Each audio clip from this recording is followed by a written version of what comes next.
Very good morning 7th class. How are you बेटा? कैसे हो? कुशल हो? सुरक्षित हो? तो बेटा सुरक्षित ही रहना, घर पे रहना, ठीक है। और अपने हाथ मुंह धोते रहना अच्छे से। और पढ़ाई भी अभ्यासरत रहो पढ़ाई में, क्योंकि आपके एग्ज़ाम नज़दीक आ गए हैं। अब तो रिवीज़न भी आपकी सारी हो चुकी है। आज हम कल तक हमने आपका समय और स्कूल की छुट्टियां की थी। आज हम बातूनी पाठ करेंगे बेटा। फिर आपकी सारी व्याकरण जो है वो एक दिन पूरी हो जाएगी। वैसे कर ही चुके हैं 2-3 बार भी, ठीक है ना। और जितने भी मैं आपको कार्य प्रपत्र भेज रही हूँ सारे आपने पूरे करने हैं बेटे। सारे रिवाइज करने हैं पेपर में, और व्याकरण के भी करने हैं, अभ्यास सागर का भी सारी ग्रामर अभ्यास सागर की करनी है, और ज्ञान सागर के जो भी लेसन्स दिए हुए हैं वो सारे करने हैं, ठीक है। तो ये सभी आपका बेटा आपका बहुविकल्पी होगा आप लोगों का तो टेस्ट। तो बीच बीच में से कहीं से कुछ भी आ सकता है, तो आपने सारा अच्छे से लर्न करना है बेटे। ध्यान दो पढ़ाई में सभी, चाहे समय पाठ में जैसे कि आपको बताया गया था ना कि समय पर काम करोगे तो कोई पछतावा भी नहीं होगा। तो आज हम बेटा बातूनी पाठ करें। हरिशंकर परसाई जी का लिखा हुआ पाठ है ये बातूनी जैसे नाम से ही स्पष्ट होता है कि ज़्यादा बातें जो करता है ना, बातें करने वाला, उसे बातूनी कहा जाता है। जो सबसे ज़्यादा बातें करता है, काम नहीं करता लेकिन बातें करता है। जैसे कि इस कहानी में भी जो लेखक है वह एक व्यक्ति को, एक सज्जन को कोई काम देता है चिट्ठियां डालने के लिए, और वो चिट्ठियां उसने दे तो दी लेकिन वो सारी ज़िंदगी पछताता रहा, क्योंकि वह जब भी मार्ग में जाता तो वह उसका रास्ता रोक लेता था, लेकिन जो काम उसने करना था वह नहीं किया और बातें मारता रहता था, जिससे लेखक बहुत ही बोर हो गया था। तो ये कहानी यही दर्शाती है कि हमें ज़्यादा बातें नहीं मारनी चाहिए, ज़्यादा झक नहीं मारनी चाहिए। हमने सिर्फ काम पर बल देना चाहिए, और जो काम कहा जाता है या जो बात की जाती है उसी का जवाब देना चाहिए, फालतू नहीं बोलना चाहिए, ठीक है। क्योंकि जो बातूनी होता है, ज़्यादा बोलने वाला होता है, वो जीवन में हमेशा नीरसता पैदा करता है। नीरसता का मतलब होता है कि बेटे बोर होना, यानी बातें सुन सुन कर बोर हो जाता है बंदा, और फिर उसको बार बार कह भी नहीं सकते अब चले जाओ यहाँ से। होता है ना ऐसा, कई बार आपके दोस्त आते हैं तो कई बार बोलते हैं, बहुत ज़्यादा बोलते हैं। तो या आपके घर पे कोई मेहमान आता है, तो बेटा ऐसे व्यक्ति से हमें हमेशा ही दूर रहना चाहिए, और ना ही ज़्यादा बोलने की आदत डालनी चाहिए, क्योंकि ज़्यादा बोलने से सोचने की शक्ति कम हो जाती है, सोचने से विचारने की शक्ति कम हो जाती है। तो आइए आज हम इस पाठ के प्रश्न उत्तर करते हैं। लेखक हैं इसके हरिशंकर परसाई। प्रश्न था इसमें पहला कि लेखक ने सज्जन को क्या काम करने के लिए कहा था और क्यों। यानी लेखक हरिशंकर परसाई ने सज्जन को क्या काम दिया था बेटा। जब वो साइकिल से जा रहा था ना सज्जन, तो उसको उन्होंने एक लिफाफा दिया था और एक पत्र को उसमें रख कर दिया, यानी एक लिफाफे में एक पत्र डाल कर दिया सज्जन को उस लेखक ने। और फिर क्या कहा था कि उसमें पता लिख देना और उसे डाकखाने में छोड़ देना, डाक में डाल देना, ठीक है। पहले चिट्ठियां डाक से जाती थी ना बेटा, आजकल तो फ़ोन चल गए हैं, लेकिन चिट्ठियां पत्र लेखन आपको जैसे कराया मैंने, पत्र लेखन सबसे सस्ता माध्यम है, और मन के विचार भी अच्छे से लिखे जाते हैं। तो पहले लेखक के समय में पत्र लिखे जाते थे बेटा, हमारे समय में पत्र लिखे जाते थे। मोबाइल वगैरह तो होता ही नहीं था उस समय में, ना टीवी होते थे ना मोबाइल होता था। तो बेटा यही पत्र व्यवहार ही चलता था पहले, है ना।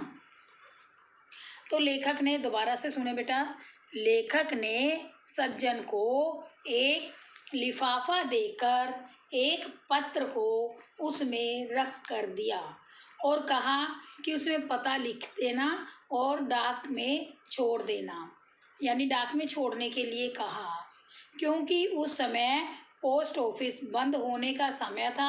अगर लेखक जाता भी तो भी वह समय पर नहीं पहुंच सकता था, इसलिए लेखक ने सज्जन को कहा था। तो उन्होंने डाक में छोड़ने के लिए कहा क्योंकि उस समय पोस्ट ऑफिस बंद होने का समय था, लेखक ने सोचा कि वह सज्जन रास्ते में पड़ने वाले पोस्ट ऑफिस में पत्र डाल देगा, क्योंकि वो जा ही रहा है साइकिल से, वह जल्दी भी पहुंच जाएगा और पत्र भी डाल देगा। इसलिए सज्जन को उन्होंने पत्र डालने के लिए कहा था डाक, ठीक है ना। प्रश्न 2, सज्जन ने राजू से लिफाफा क्यों मांगा था? सज्जन ने राजू से लिफाफा क्यों मांगा बेटे? क्योंकि सज्जन ने राजू से लिफाफा इसलिए मांगा था क्योंकि जो राजू था वो किताबों का एजेंट था। उसको पता था सज्जन को कि वे किताबों का एजेंट है। हो सकता है राजू के हाथ में के बस्ते में लिफाफा हो, क्योंकि वह अपना बस्ता साथ रखता था। तो इसलिए सज्जन ने सोचा कि हो सकता है कि उनके पास लिफाफा बस्ते में ज़रूर होगा, इसलिए सज्जन ने राजू से लिफाफा मांगा। प्रश्न 3, लोग आमतौर पर दूसरों से यह प्रश्न क्यों पूछते हैं कि आप कहाँ जा रहे हैं? अब आप लोगों के भी आदत पड़ी होती है ना, कई बार कहीं भी कोई जाता तो कहाँ जा रहा है, कहाँ जा रहे हो, ऐसे बोलते रहते हो ना। तो ऐसे ही बेटा लोग है ना, आदत होती है कईयों को बीच में रोड अटकाने की, बाधा डालने की कि कहाँ जा रहे हो। तो ऐसे ही वो इसलिए करते हैं ताकि वह भूमिका बांधे, यानी उनकी भूमिका होती है, कोई भी बात करने का तरीका होता है, कोई भी बात शुरू करनी होती है, किसी का कोई तरीका होता है, किसी का कोई। तो कुछ लोग सीधा यहीं से बात करते हैं कि कहाँ जा रहा, कहाँ जा रहे हो। तो इसी तरह से वो पूछते हैं कि यह असल में आदमी को रोककर बात करने की भूमिका होती है। तो अक्सर ऐसी बातें पूछते ही रहते हैं लोग कि कहाँ जा रहे हो, और दूसरे लोग जवाब भी दे देते हैं कि मैं यहाँ जा रहा हूँ, जैसा कि सज्जन के साथ हुआ था। सज्जन ने कहा मैं वहाँ जा रहा हूँ, तभी लेखक ने उसको पत्र दे दिए कि कोई आप जा तो रहे हो और पत्र भी डाल देना। अब प्रश्न है 4, लेखक ने घर से बाहर जाने का कौन सा रास्ता लेने का फैसला किया और क्यों? जैसे लेखक घर से पहले नित्य की तरह जाता था, लेकिन अब अगली बार उसने क्या सोचा लेखक ने कि उस रास्ते से नहीं जाऊंगा। क्यों सोचा था उसने? क्योंकि उसको पता था कि वह बातूनी आगे टकर जाएगा उससे, और फिर उसका समय, कीमती समय ना बर्बाद कर देगा, बातों बातों में खड़ा रखेगा, बहुत सारी बातें कर लेगा। तो इस प्रकार से,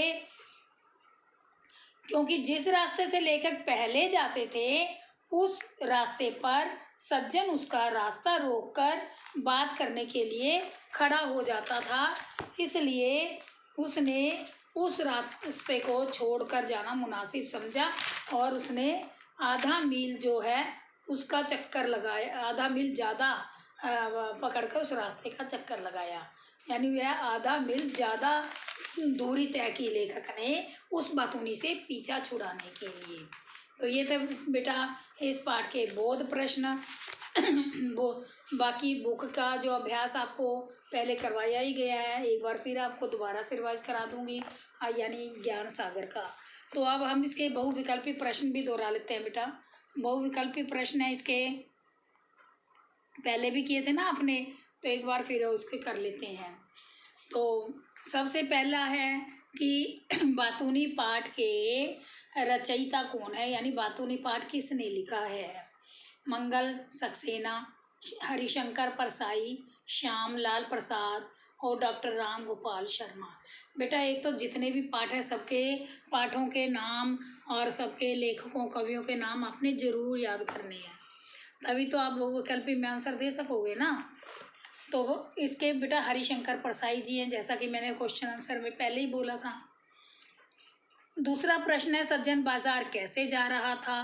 पैदल, रिक्शा, ऑटो या साइकिल के द्वारा? सज्जन साइकिल के द्वारा जा रहा था, ठीक है ना।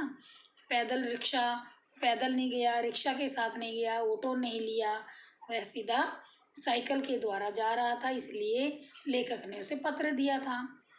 सज्जन के दोस्त का नाम क्या था? इसमें सज्जन अपने दोस्त का नाम क्या बताता है?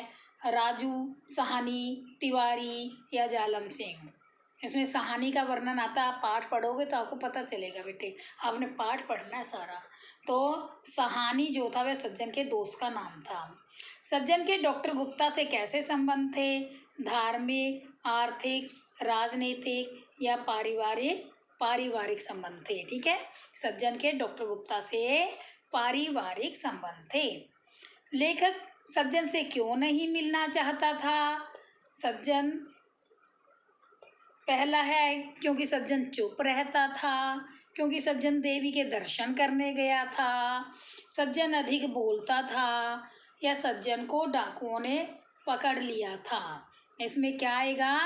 बातूनी को किसको कहते हैं? जो सब बहुत अधिक बोलता हो, इसलिए सज्जन अधिक बोलता था, ये आएगा। ठीक है। लेखक को सज्जन कहाँ मिला था?